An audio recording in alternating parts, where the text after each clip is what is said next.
Welcome to the Lasting Mission podcast. I'm our host for today, Britt Myers, here with the Mission Roll Call CEO, Jim Whaley. Jim, thanks so much. I'm so excited to talk to you more today. Well, thank you for having me. Yes, and I'd love to start with just hearing more about you and your background. I know you had some time in service, quite a few years, I think. So just tell us a little more about that. Sure. Well, I went into the Army right out of college through ROTC and became an Army aviator and was in the Army 20 years. During those 20 years, served with some of America's best and finest. And 10 years out of that 20 years, I was overseas. So it was an exciting time. And along the way, raised a family. And First daughter was born when we were in Panama, the second in Germany, and the third back at West Point. So we traveled all over the world, met some great people, and had a wonderful mission.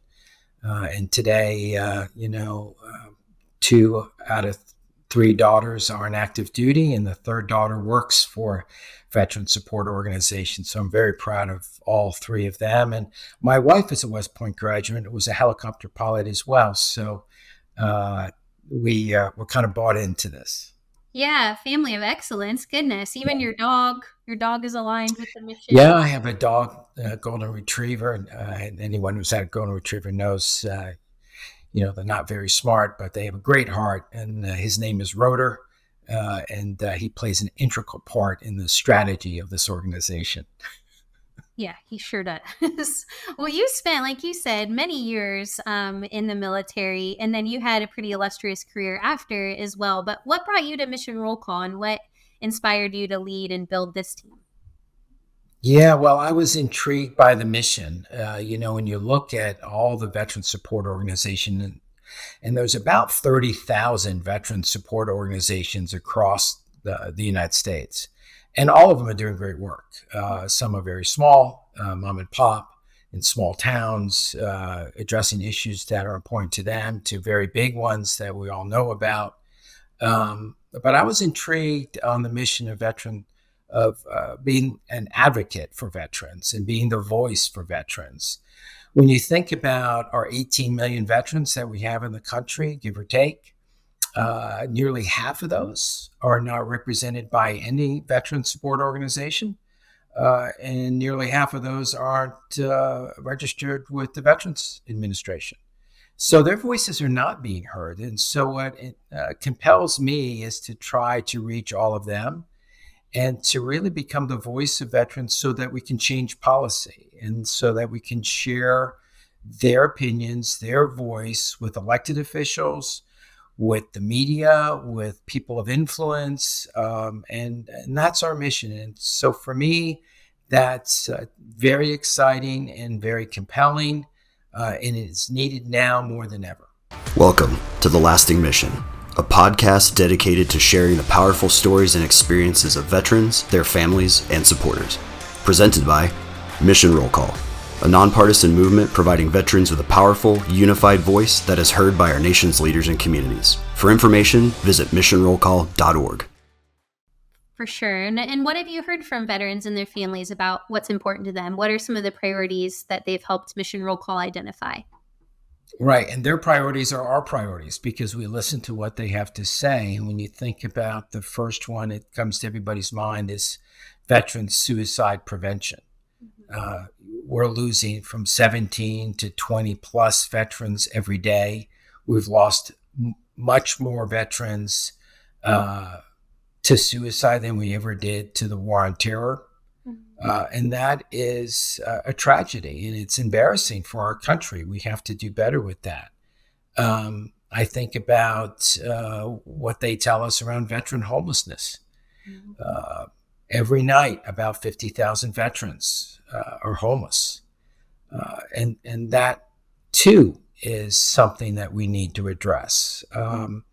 With speed and vigor, we need to solve that crisis now. A lot of people talk about it, but we need to grab all those voices and really change what's happening in Congress and in Senate and at the highest levels. And I also think about, what veterans are facing with transition. when a veteran gets out of the military, either if they've served for 4 years or 30 years, it's a big transition. And right now, the programs that we have in place are not answering the bell, and we're falling short on helping veterans find that new profession, find that new calling. They bring a lot to the plate, but more importantly, they want to continue to serve their country. And so if we can think about harnessing that energy, taking that same esprit de corps that they have in the military and bring that to towns and cities across the nation, you can imagine the impact they would have. They make wonderful coaches. They would make wonderful entrepreneurs, CEOs of business. There's a lot of great stories of veterans making positive change in the towns and cities that they live in, and we want to talk about that. We also want to reach out to underserved veterans across the country, and that's a wide variety of people that have just not been served by our society and have been falling through the cracks for years. And we want to make sure their voices are heard. And we certainly want to talk about veterans' health care and benefits, the access to that, getting veterans the health care that they need, where they need it, when they need it. And so that's why our mission is so important. That's why the voices of veterans are so important. And the only way you really affect change in the political realm is through voting, and to let elected officials know that we're watching and that we're holding them accountable. And right now, when we have half of those veterans' voices not being heard, we're leaving a lot on the table. And we're hoping that veterans will join the organization. It's simple to join. All you have to do is fill out a profile and share your email. We don't sell that. We don't share with anyone else. We just use that for polling on a periodic basis to get their opinion. But I would also say it's not just for veterans. It's for their spouses and for their family members. It's for their dependents. It's for their mom and father. It's for all of those that are involved in that environment that makes a veteran succeed or not succeed in society. So we want to make sure their voices are heard as well. Yeah, and you touched on this, Jim, when you mentioned the polling. And obviously, I have insight into this as a team member of Mission Roll Call. But for a listener who might not understand how our process works, how do we get that voice of the veteran? In what way do we engage them? And then what do we do with that information that we hear from them? Well, the first thing that Mission Roll Call does is listen to veterans. We do that through polling. We do that through on-site visiting with veterans, talking to them, listening to what is important to them. And we've already talked about what is important to them. But we'll send out polls to our members on important issues of the day and issues that we know are coming through legislative action. But we also listen to what they think is important. And then what we do is we consolidate those opinions so that we have the ability to share that with Congress. So we don't filter it. Unlike any other organization, and this is a key point that separates us from any other organization. Most organizations, they listen at this level, and then it's filtered at this level, then it's consolidated at that level, and then it's brought to a pithy 2-3 sentence mission statement at the highest level. We don't do that. We send out our polls on a consistent basis on a variety of key subjects and share that in real time, unfiltered. And sometimes we're surprised by what the vote will come in or where the majority is. Sometimes it's very close. But that's important for people to know as well. And so we want to share those opinions and share that insights with elected officials, appointed officials, the White House, Senate, Congress, local levels, but also the media, because we feel that those polls and the insights that we have by talking to 1 million plus veterans on a daily basis has a huge impact. And that's why we're trying to tell their story in an innovative way. And this is one of the ways we're doing this through this podcast. But there's a number of other initiatives underway that we're exploring as well. Yeah, and do you think that there's examples of maybe new legislation or policy changes that we can point to say, not only did we hear you, but then we did take that unfiltered, unbiased voice directly to policymakers, and this enacted real positive change? Are there things that Mission Roll Call's done this year that we could highlight? Yeah, just recently, and we'll just keep it recent, right? We were very influential in the Veterans Second Amendment Protection Act to make sure that veterans would be able to keep their Second Amendment rights. And we worked hard through our impact in DC and through polling to help change that legislation so that a veteran can have their weapon and have their Second Amendment rights protected. And also the Veterans Consolidation Act that helped provide funding in various important programs that are needed by veterans. So both of those in recent months have been big wins for Mission Roll Call. So we know the system's working.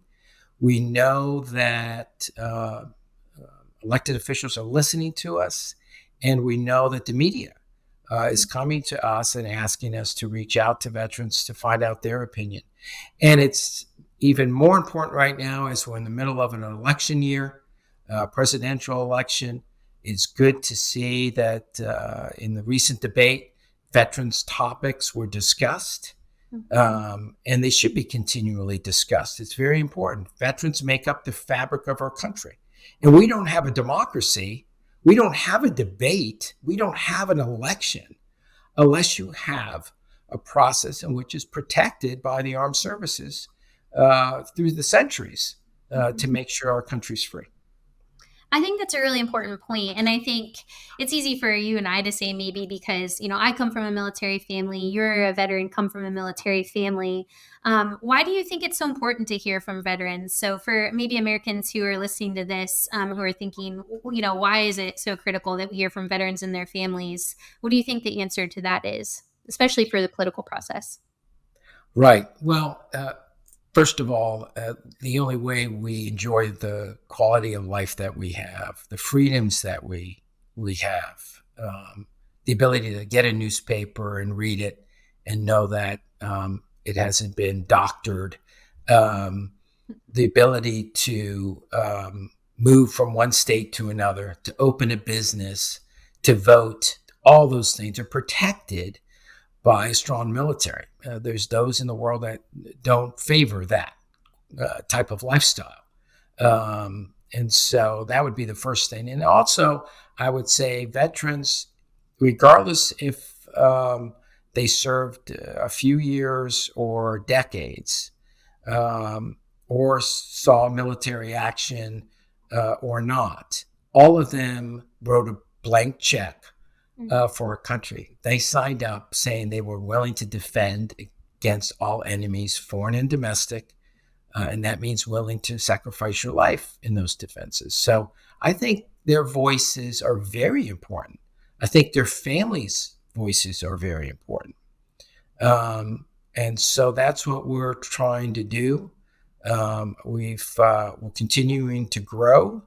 And we're excited about that, but we're impatient and we want to grow faster. And so we want people to go to our website and join and fill out a profile card and share it with family and friends and have their voices heard. It's the quickest way to have your voice heard in important legislation.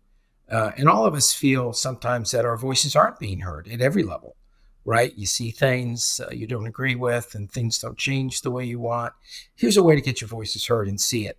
And we're going to have a new website that's going to be coming out that's going to be state of the art, that's going to really provide a hub, a focal point for veterans to go to get their news, to find out what other veteran support organizations they could volunteer for, to navigate the labyrinth of the VA.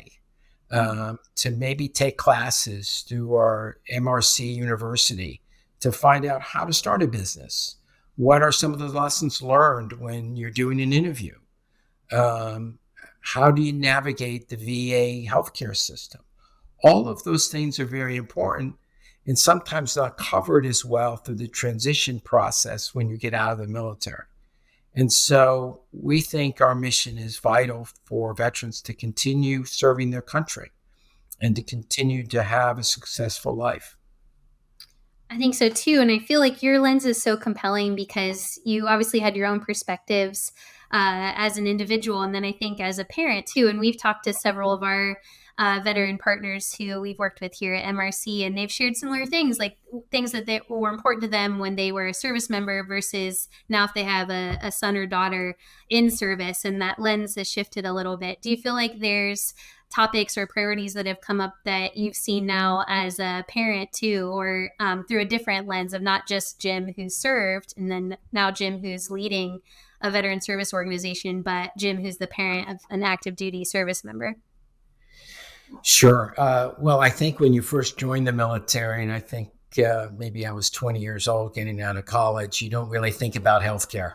Yeah. Uh, and then later on, as you retire after 20 years and then you have children, then healthcare becomes very important.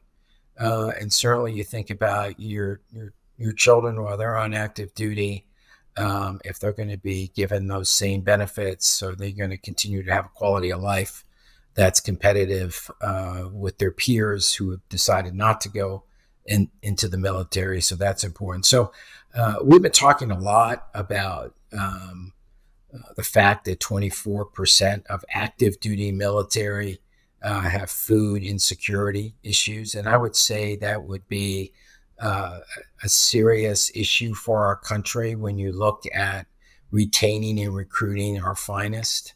And it really is an economic security issue. It's not a food insecurity issue. Food just kind of gives the subject matter. But if you can't buy food, you have an economic security issue. And we need to address that. If we want individuals to stay in the military and make it a career, they have to have a livable wage where they have a quality of life that is competitive with their peers. And so, of course, that has impacts on transition, because if you're getting out of the military and you're already in the bottom rung financially, it's really hard to make that transition to a new profession versus a new job. And there's a big difference. So all of those things are topics that we are discussing with a lot of passion in using the strength of our veterans to have our voices heard. I personally feel that there are many veteran support organizations that are doing great work, but one thing that we have not collectively done very well as a veteran society is bringing those voices together for more impact. And we hope Mission Roll Call can do that through an apolitical, unbiased way. And that's important because there's both sides to every equation. And all of us have opinions on left or right. But one thing we all can agree to is that our military service mattered. We're proud of the service that we've done. And we want to have our voices heard, and we want those that we passed the baton to when we left the service are going to continue with those fine traditions. And they're going to continue to have a quality of life that is equal or better than our own. Yes, and you mentioned earlier too the sheer number of veteran service organizations currently in the U.S., 30,000 plus. Can you share Right. more on your vision on how you envision Mission Roll Call working with veteran service organizations and hopefully reaching more of those 9 million that aren't affiliated? Right.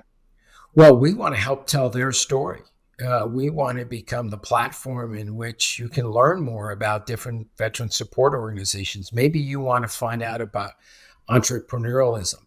Maybe you want to find out about disaster relief and veterans organizations that help with veterans that help with disaster relief. Maybe you want to find out about dogs that are used for veterans that need service dogs, and you want to volunteer in that. We want to help tell that story so that veterans can find out about fulfilling needs that they may have or a loved one, So for spouses too, to go on that website and help their spouse kind of find his or her way. It's also the ability to uh, interject and volunteer for these organizations or support those organizations. So we think through this mode of podcasts, we can bring in some of the other CEOs of veteran support organizations to help inform our listeners and our members about what they're doing and how they can get involved and support, but also help those that are getting out of the military find a way to transition and maybe find help. And that could be anything from medical issues to just understanding how you do better on resume writing or how to do an interview. None of us leaving the military are good at doing interviews because we really don't do many interviews. And we don't do a lot of resumes.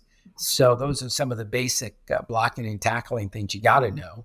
But maybe, bringing on some of the top HR professionals from organizations that hire a lot of veterans and have them talk to our listeners and members about what they're looking for in new employees. And so all those things are really important to veterans. And more importantly, it's not our idea of what we're going to provide veterans. It is listening to what our audience is asking for and providing that. And it's the same thing with providing their opinion. We'll ask the questions that we think are the most important, that we think can change the trajectory of what maybe the VA is thinking, maybe what Congress is thinking. And then we'll take those results unfiltered, unbiased, and share that with the media and others and help make change in a positive way. Yeah, as Mission Roll Call is already doing. And I think you mentioned that kind of jokingly before that maybe one day there's a world where there's not a need for Mission Roll Call. So when you think about over the next 5 years, what are you hoping happens with us collecting that voice of veterans and how we intend to use that to enact positive change?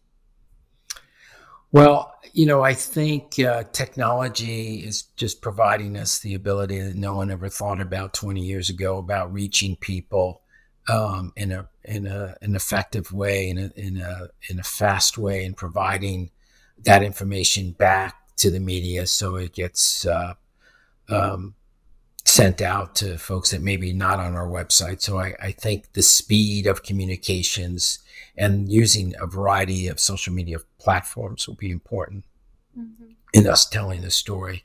But I also think it's sharing stories where people feel like, oh, I'm not the only one. I see others are having this problem as well. Because it's nothing worse than feeling isolated. Maybe the only thing worse is being isolated and not heard.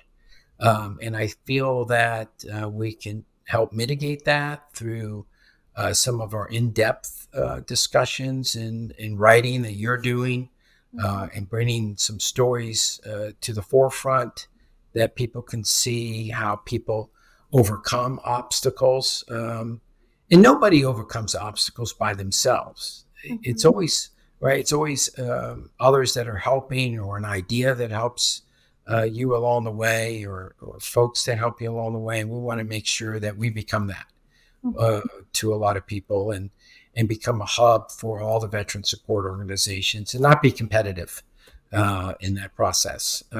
Because if we become competitive amongst each other, then we dilute our possibilities. Do you think there's a possibility for Rotor to become the official spokesperson of Mission Roll Call? Yeah. If we can have a golden retriever as the spokesman or person, then we have succeeded. But he certainly is the chief morale officer in my home and others.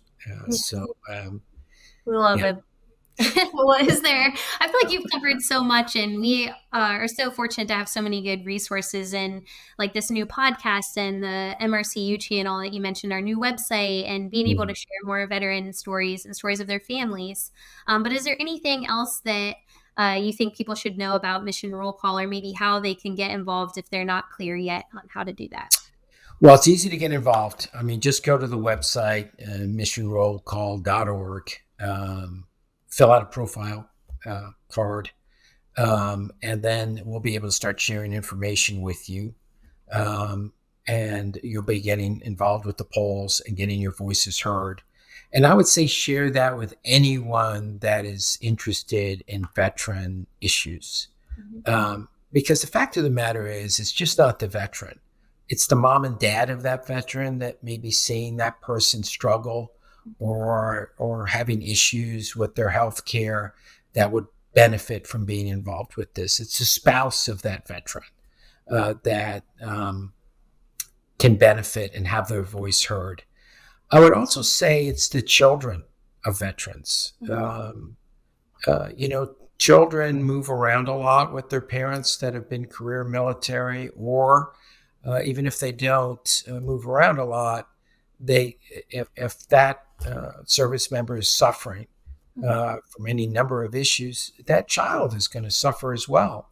And so in many cases, they're providing some of the health care support to their mother or father. And so it's important for their voices to be heard. It's the health providers and as well, and caregivers that should be involved as well. It's an ecosystem of people, and in a positive and in a negative way.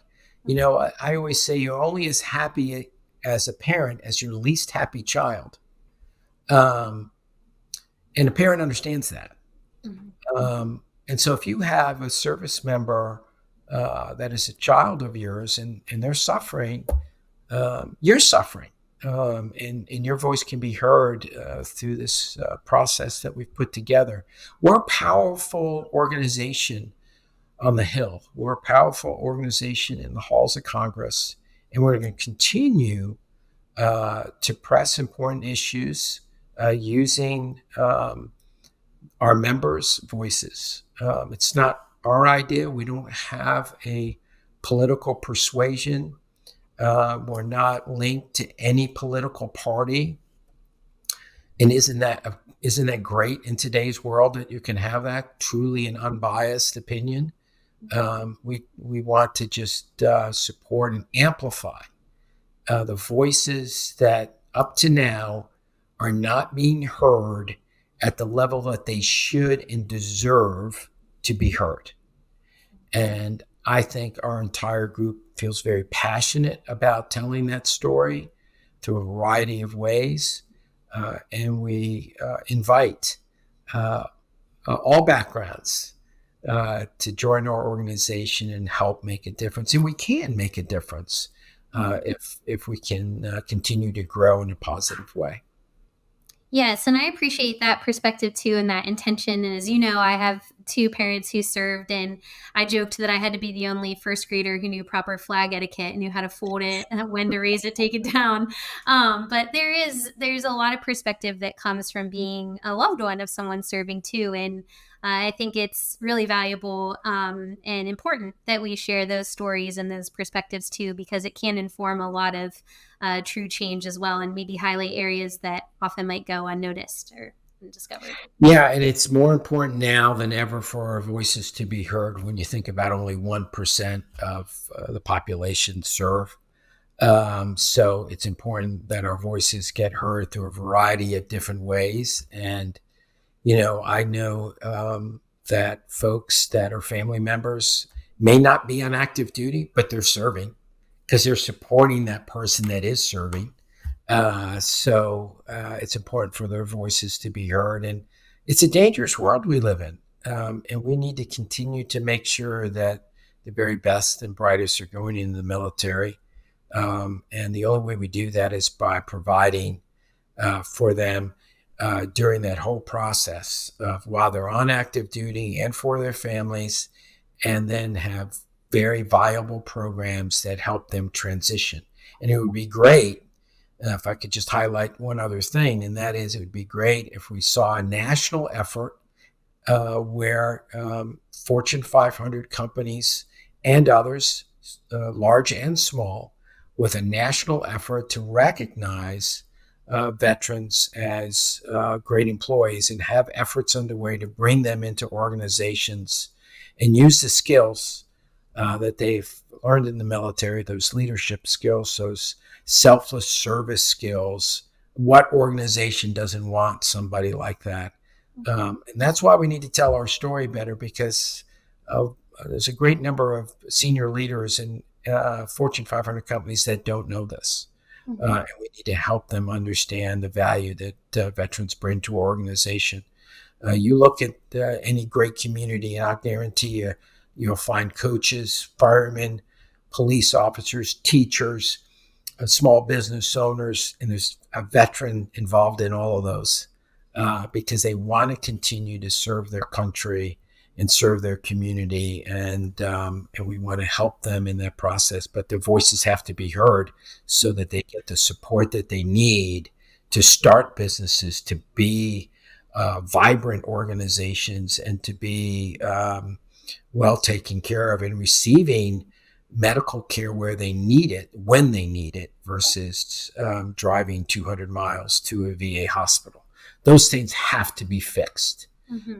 We have to address the important salient issues of suicide, homelessness, transition, and make sure that those that are not represented are represented in a positive way.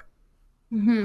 And as you said, I mean, those voices that informs our action, and we've heard that from the veterans that are part of Mission Roll Call, that these are issues that are really important to them. And I know I speak for all of us on the team when I say that's why we're so ardent and steadfast in reaching more of those veterans and being able to hear those voices and opinions so we can make a difference and work on what's important to them. So thanks so much, Jim. We're so grateful to have you leading this team and helping to provide a voice to veterans and their families. We can't forget the families.